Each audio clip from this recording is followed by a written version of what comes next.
half of the time, what everybody wants is different. So if you have created a basket of rewards that addresses what various people, some people, what they want is just give me time to spend with my family. Exactly. Let me have work time. I'm okay with small money. So far, I have time. Yeah. Some people want big bonuses. They can sleep in the office 48 hours. Yeah. But if you're not engaging your top performers and having conversations with them to say, I acknowledge you. You're doing great work. What can I do to help you do better work? What happens with organizations is that they provide blanket recognition, blanket reward. Oh, we've given everybody a bonus. Didn't we train you? What if training doesn't motivate me?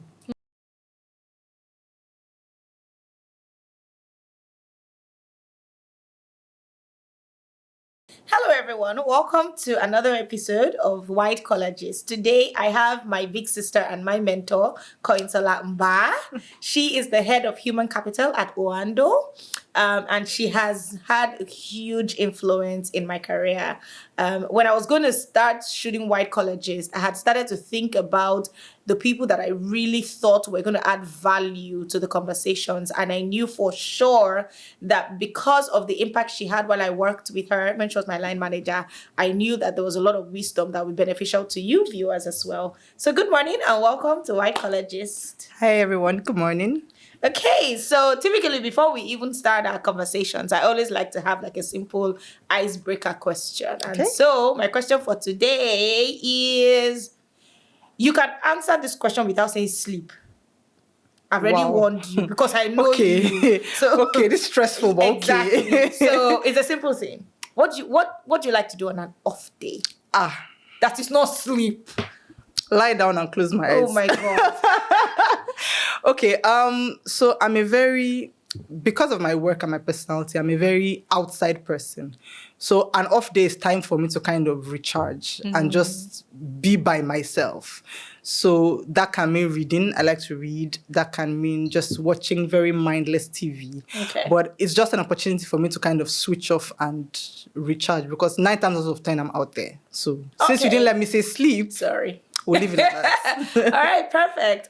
So I want you to introduce yourself. So tell our viewers, they already know your name, Kanyinsola Mba. Tell us what you do and the other moving parts. Okay. So yeah, my name is my name. I call myself an HR practitioner because you say, oh, HR manager, but at the end of the day, what we do is people. So I enjoy people. I enjoy just understanding what makes people tick. I got into HR, I guess that question will come at some point, but basically I got into it because that is one of the things that drives me. And because I enjoy it so much, from a work perspective is now, okay, how do I get them to add value to an organization? But at the bottom of it, I really enjoy people. If you half the time I'm asking people about themselves, why do you do what you do? I like to ask questions. And you know, it's interesting because I think that that's what has made you stand out from the people that I have worked with. For you, it was beyond you're my direct report. It was the concern for the person behind the position. Oh, that's so sweet. Yeah, you know now. Okay, so I want us to go back to the beginning of your career journey. Yes, you are now head human capital at Oando, but how did you even get into HR? What was the plan at the beginning and how did we get here? Okay, so let me dial back. Growing up, of course, everybody wants to be either a doctor or a lawyer, you know, the standard profession. So I wanted to be a doctor. I mean, I was a very bad commercial student, so I knew that finance or accounting wasn't for me, but I mean, I did well in sciences. So, I mean, I did that. Biology was great. Chemistry, I loved. And then when it was time to get into university, I did my exams. And then at the time, the school said they weren't taking anybody from my diploma set into medicine. So we needed to pick between biochemistry and microbiology. I was like, what's this? But it was either that or go to another school, which I didn't want to do because that was the school I wanted to go to, or wait a year, which I also didn't want to do. So I went to do my research and I went to read about biochemistry and read about microbiology. And I was like, microbiology, microorganisms. Doesn't sound like it's for me. And so I picked biochemistry. I enjoyed it when I was doing it, to be honest. I think it was a great time. People say it was hard, but I didn't see it. I had a great time doing it. And then I went to serve. And I spent a lot of time saying, okay, what next? Okay, am I going to work in a lab? what am I going to do? So at the time I went to school, I was doing the course, but not really thinking about what I was going to do with it after. It was more of a, maybe I'll go to medical school after, or maybe, I didn't think about it, And then I went to serve, and just before service, there was a particular bank doing a graduate training, an entry pre-NYSC process where you could then serve with them and then go into their graduate training program. Okay. So I wrote the test, I passed it, we did interviews, and then they said, wherever you serve in Nigeria, you work with us. So I worked with them throughout my service. And the plan was always to go into their training program. But again, because I had time to work with them, I realized, one, I don't enjoy banking. I don't want to be a marketer the way that banks do. And banking operations, a bit routine for me. So again, I got to a point where I still didn't know what I wanted to do. But you knew what you didn't want to do. I knew everything I didn't want to do. Okay. I was always clear on that part. And then towards the end of that whole period, of course, finished NYSC, had the offer, all of that. And then a manufacturing company at the time was doing a graduate training program. And that program changed my life. Wow.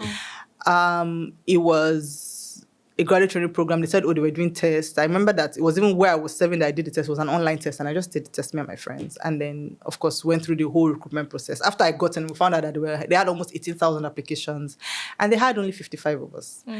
And the program was so well designed that what they did was basically, it targeted my problem. So it was a matter of, we have a massive organization with various functions, and we are bringing you in because all of you have the basic, which is a smart mind. Some of you are engineers, some of you have different backgrounds.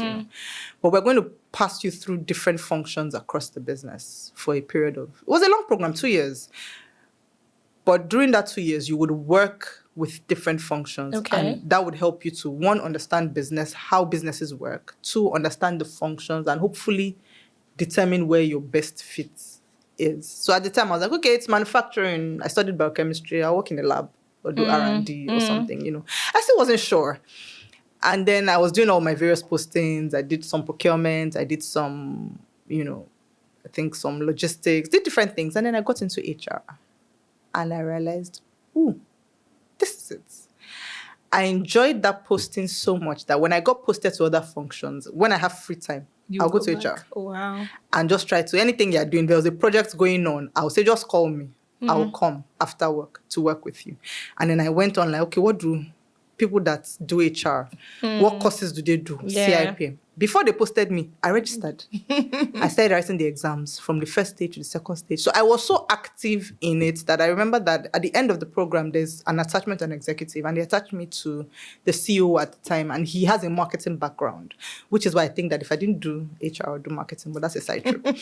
And so he used to put me on some marketing projects. And when I finished, he was like, you're doing well in marketing. Are you sure you don't want to do marketing? I'm like, this is what I want to do. Still HR. So basically, that's how I got into HR. So I finally found something that I loved doing, and I've done it ever since. It's been like, 15 plus years, but I won't change it for anything. One of the things that I really appreciate about your journey is the fact that you were clear at the beginning of what you didn't want to do, but you didn't know what you wanted to do, and you were willing to test the waters. And I find that a lot of people these days, they don't give themselves that chance to even test the waters, to really discover themselves, which is something that you did do. So now I know that you worked in that manufacturing company for about 10 years. Now, in this day and age, we typically hear that people that are working in a company for 10 years is civil service. It's not any private company. Why did you stay for 10 years? I think that, like I mentioned, the organizations, Flour Mills of Nigeria PLC. And one of the things that they do is they're very intentional about building you. And what that meant for me is that I was there for 10 years, but I didn't do one role for 10 years. It was 10 years of being stretched, and it was just a very interesting time. And I think that it's the foundation of who I am today. They never said, this person just finished graduate training, and so take a very small assignment. I started big projects from my first day in HR. At the time, there was a corporate restructure that was ongoing, and it was 3 of us who had just got into HR and we used to sit in meetings with the HR director and one HR manager, and we used to be there till about 10, 11 p.m. doing an organization restructure. And I remember that they used to have escorts take us home because it was really late. But there was nothing about, oh, you are new to HR, take a small job. It never happened. So I was challenged from my first day. So there was never anything about...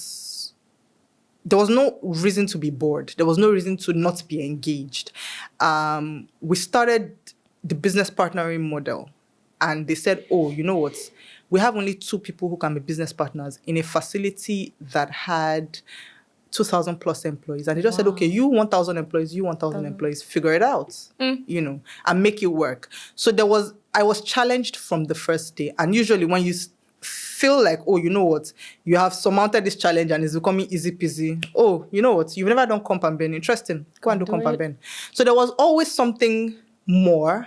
There was always a challenge. There was always a push. And so it was never boring. I didn't even realize it was 10 years. I have people who were in my cohort who are still there till today. Wow. But it's not, they're challenged. There's a lot of work. There's a lot of encouragement. There are a lot of opportunities. There's so much more that you can be and do. So it didn't feel like 10 years. It was, time just flew.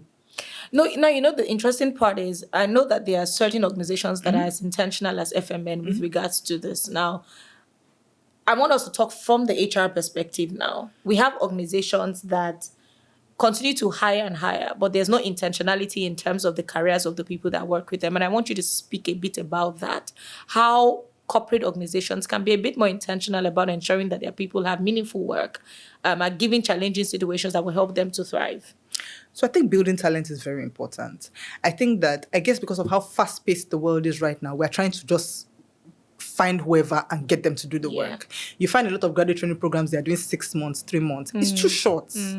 You want talent for the future. You need to invest in talent for the future. Unfortunately, our institutions are not as equipped as they used to be. So people come out of school not necessarily knowing how to cope in the world of work. How much grace do you extend to those people?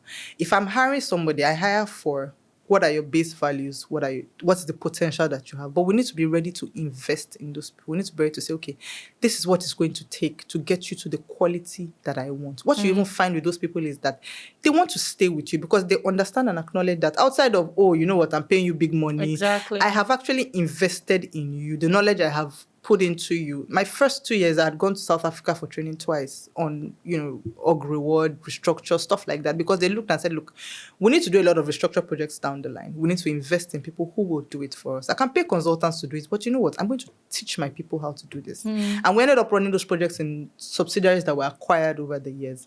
How do we make sure that we are planting in the people and making sure that they have the resources to add value to us? And that's why I say I enjoy people. But if you have people and you haven't invested in them and then you are saying, oh, they're not giving me results, what did you expect? Wow. And this is quite interesting because a lot of times now when we're speaking to owners of businesses, they're telling you, we're looking for top performers, we're looking for a high-performing culture. But I also hear them on the other side not being willing to invest in building this high-performing performance culture as well. Now, one of the things that really struck me when we first met, when we had a conversation and I asked you, why did you leave FMN? Your response, I would never forget till today. And I want you to give me I'm going to ask you that question again. And I want you to give me the response and then we're going to talk a bit about it. So why did you leave FMN?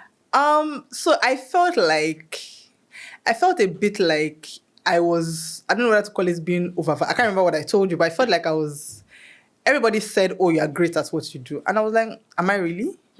So I don't know what to call it, imposter syndrome. I don't know what to call it, but it felt like everybody liked me. And I always say that, maybe not employees because you're trying to enforce policies and stuff, but every line manager, every boss, every form of leadership I'd worked with, every time I got moved to BP of another functional department, oh, she's great, no, she can't move, oh, she's great, no, she can't move. I was like, am I that great? I had been there for 10 years. They had validated every single one of how I felt about myself, but I wasn't sure. And I didn't want to be there forever and just feel like I knew everything. And in real life, I'm not as sound as I think I am. So I wanted to just test myself externally. And so I pushed myself to another industry completely. I was like, look, I know manufacturing. I know FMCG inside, out, back and front. Let's try something different and see if you are really as good as they say you are. And you know why why that was profound for me was because people typically are comfortable in comfortable situations. You were already established in an organization. You kind of had an idea of where your career could lead to, and then you woke up and decided to shake your career by yourself. Like, who does that? So I feel like self-awareness is very important, and it's a trait that a lot of people lack in the workplace. And I think that if you don't have it, you can't grow. You need to be able to ask people questions, engage people around you. Am I this person? I have a lot of close work friends, and there was a time in my life where, again, I'm segueing a bit, where they had told me, oh, you're good at your work, but you're not very tolerant, and it made me sit back and start working on it. But if you're not able to question yourself, I feel like there's this inflated ego that it gives you, and you can never learn and you can never grow. It's not possible.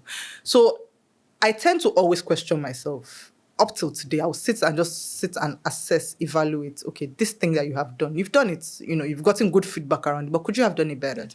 Whoever it affected, have a conversation with the person. How did it make you feel? Even if I was right, if I didn't make you understand, maybe I could have worded it better. So it's just, I question myself a lot. What that has also done for me is that sometimes when people give me feedback, I'm able to also filter it. So, for instance, you can say, oh, you have a forceful personality and it's a bad thing. I do have a forceful personality. You might think it's a bad thing, but I don't think it's a bad thing. But because I have had those conversations multiple times, I can also filter where you give me feedback that I'm like, okay, I hear you. I know why you feel like that. Maybe you didn't like the message that I passed on to you, but that message was important. So, okay, I hear you. I understand and I acknowledge how you feel. But I can filter it to know how to apply it to myself. So I think self-awareness and just being able to self-regulate is one of the most important things that anybody who is in the career space has to have. Because otherwise, it's either you end up with a God complex or you end up with extreme inferiority complex where you're not able to express yourself. And neither of those is a good thing. Wow. And this is very profound for me because these are conversations we've had many times. I would always come to you to ask for feedback, or I'll come to you self-condemning and self-criticizing myself. But I appreciate the fact that I'm open to feedback, because sometimes you really are in the dark. You actually think everything is great until you have an honest conversation with someone.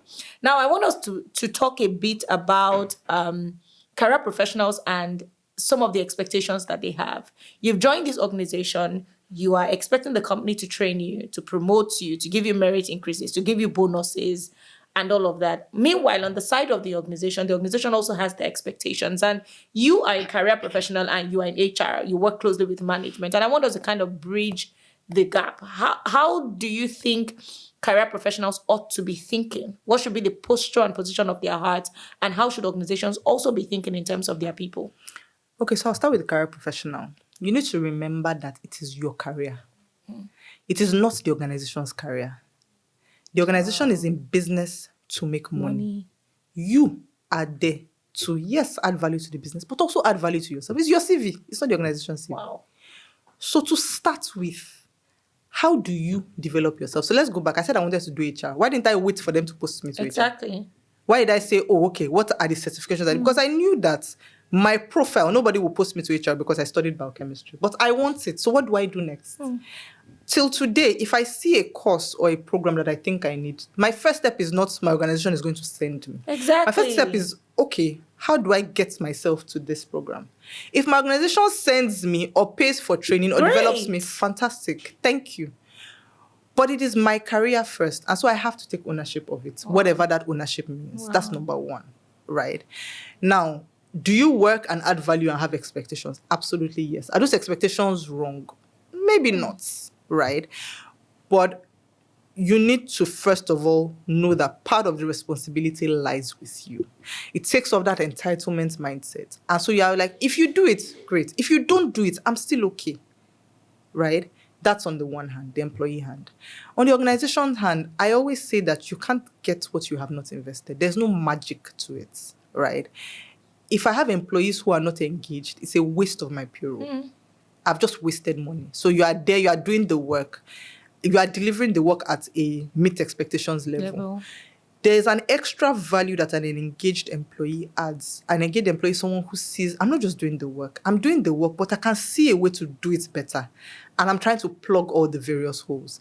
If you have just 30% of engaged people in your workforce and everybody else is just doing their work, the difference is so material that it's something organizations have to be intentional about investing in. Investing now means seeing that potential, giving them stretch projects, giving them rewards in form of, even if it's recognition, bonuses, whatever it is, and even just speaking to them. Half of the time, what everybody wants is different. So if you have created a basket of rewards that addresses what various people, some people, what they want is just give me time to spend with my family. Exactly. Let me have work time. I'm okay with small money. So far, I have time. Yeah. Some people want big bonuses. They can sleep in the office 48 hours. Yeah. But if you're not engaging your top performers and having conversations with them to say, I acknowledge you. You're doing great work. What can I do to help you do better work? What happens with organizations is that they provide blankets recognition, blanket reward. Oh, we've given everybody a bonus. Didn't we train you? What if training doesn't motivate me? What if I have spent so much on my own training that I don't need you to train me? I need you to give me better work-life balance. I need to give me hybrid work. I need you to allow me to work from a particular location for 2 months every year. Why are we not flexible enough to give people who we have acknowledged are adding value those kind of perks or benefits?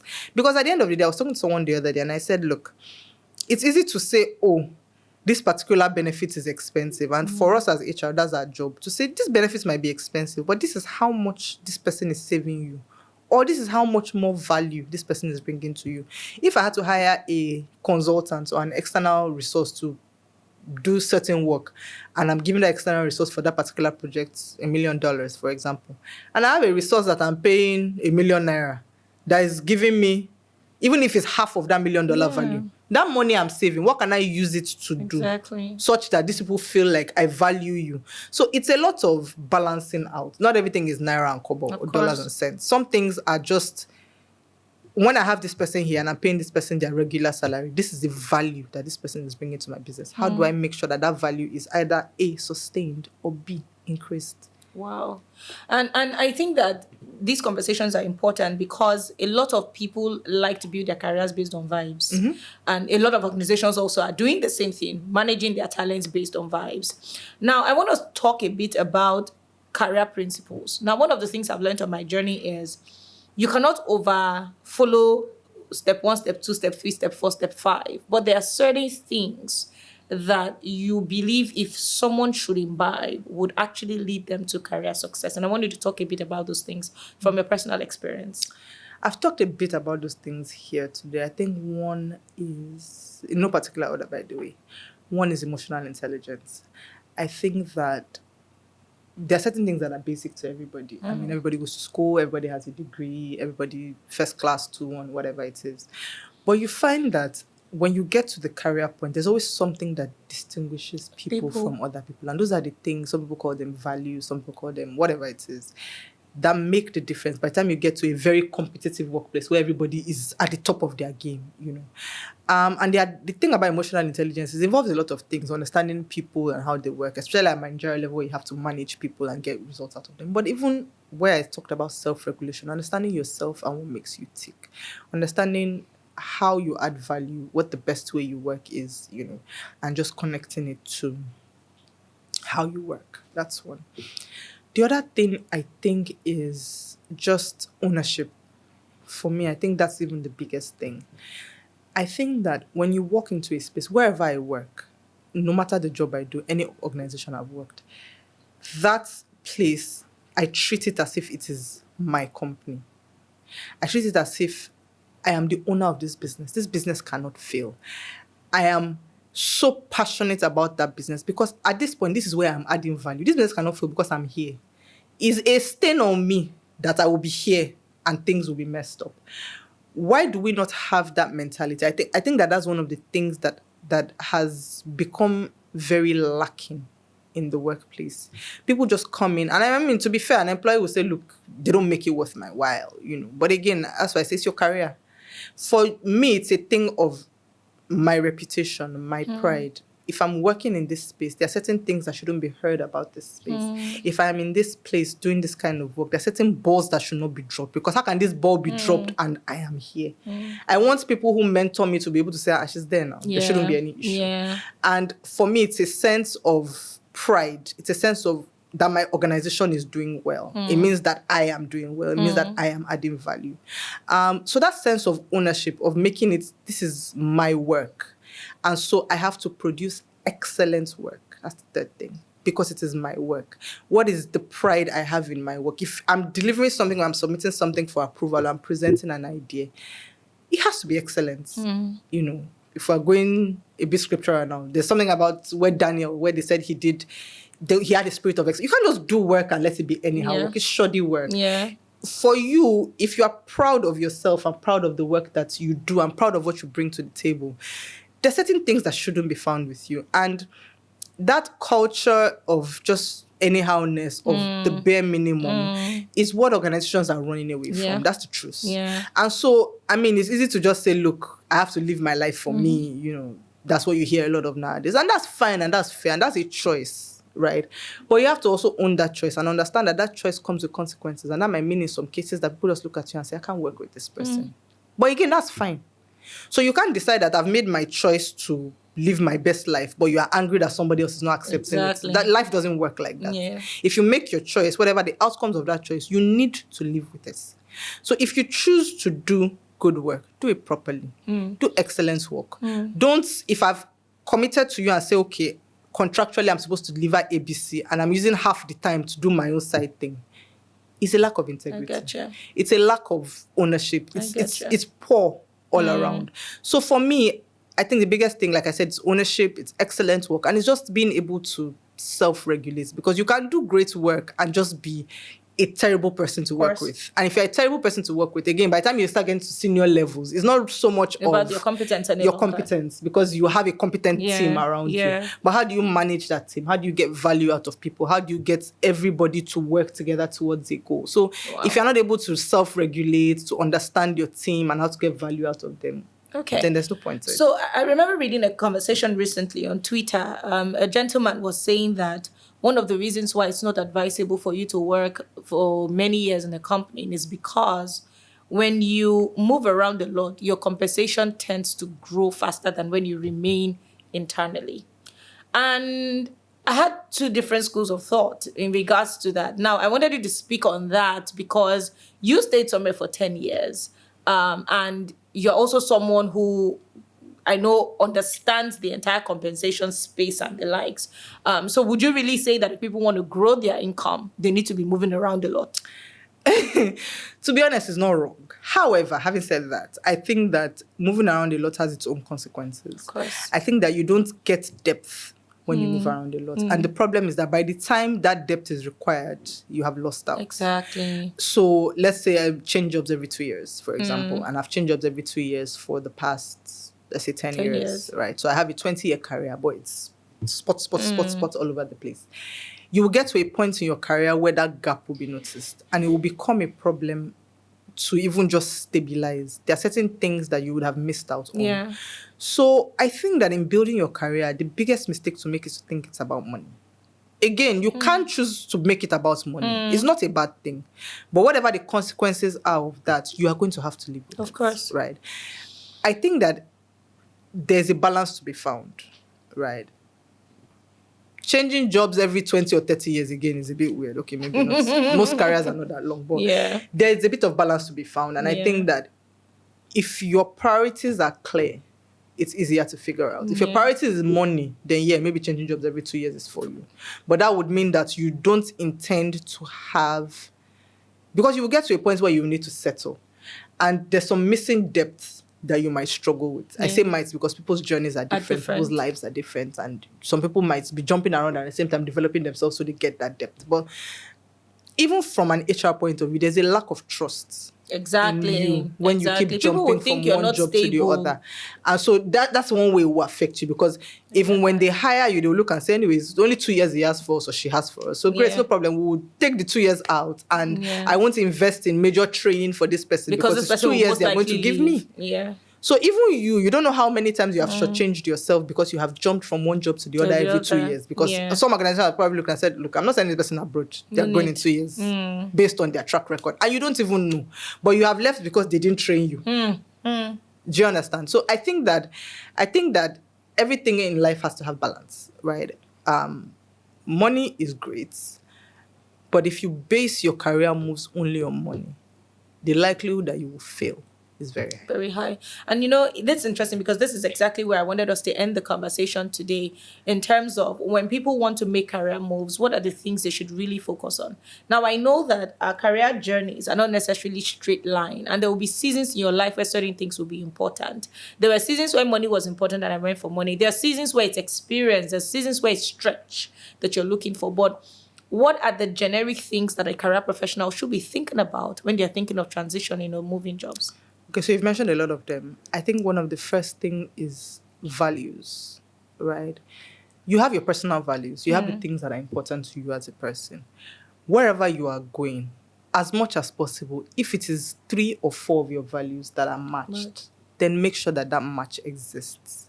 Because if not, the likelihood of you going into a place where you will struggle is very high. So yes, you think about the fact that what's important to you at that phase in your life. My first job change, what was important to me was a different environment, a different space, a different industry was one of the very important things to me. I had offers within the same industry that paid me more, but I wanted to try something different. I wanted to shake myself up a bit. So at that particular phase in your life, what's important is number one. The second thing is where you are going to. Don't chase the wrong thing. So let me give an example. If I think, it's money I want, right? And I go into an organization that has a lot of money, maybe because they've just raised, right? And I joined the organization because they've offered me big money. After all, they just raised.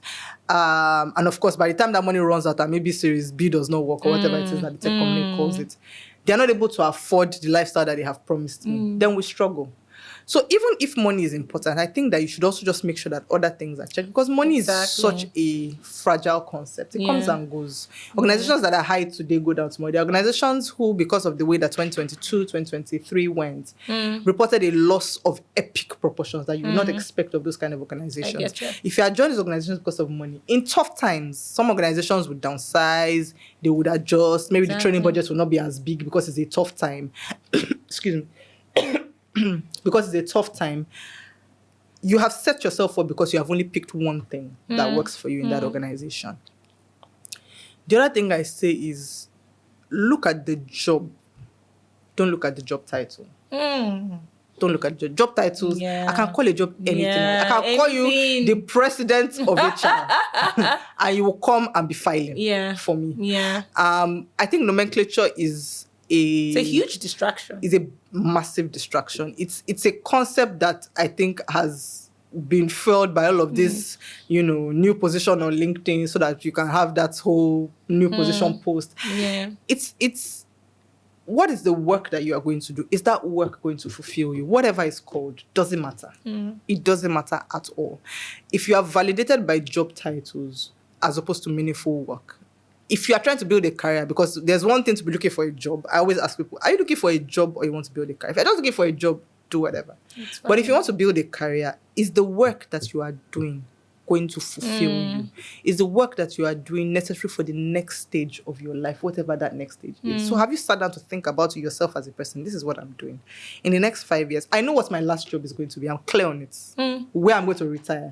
I know. I know the work I want to do. I know the industry I want to work. I'm very clear on it.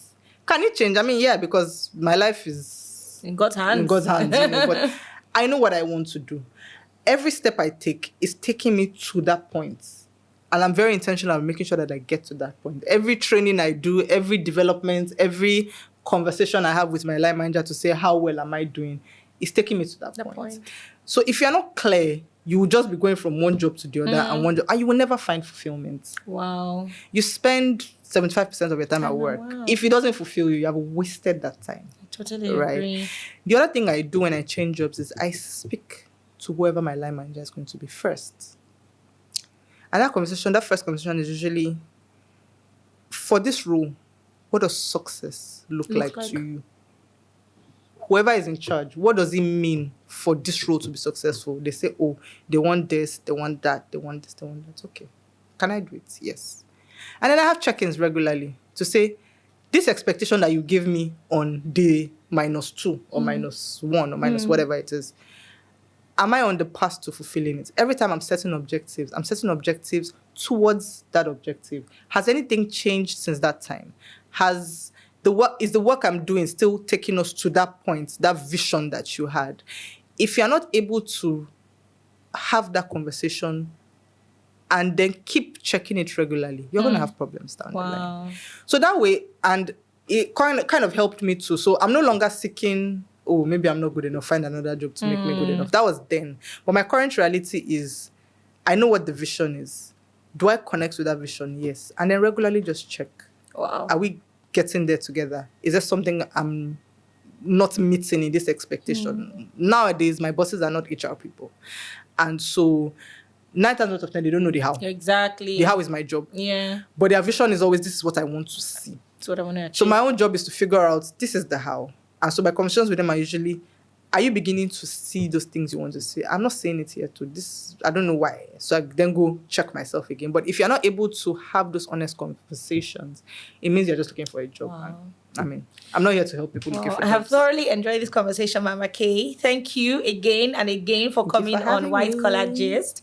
I know how much of a blessing you've been to my career, and a lot of times when I'm reflecting on my journey and where I'm going, I always say that if I can be half the line manager you were to me, then I've made it in life. And I really want to publicly appreciate you for the value that you added to my life from the moment we met, and you're stuck with me for life. Anyway. Well, so far, it's looking like it. But thank you again for coming on the show. Thank you so much for having me. All right. Yeah. And I was going to just say that, I mean, it's easy to say, oh, I have a great line manager. But I mean, if you also make the work easy, then it gives me time to use my brain. So yeah, thank you for making the work easy. Thank you. All right, everyone. So that brings us to the end of this particular episode. Thank you again for always liking. And for those that are yet to subscribe, please subscribe. Today's conversation for me has been very beneficial. And remember that your career path is in your hands. You have to be intentional all the way.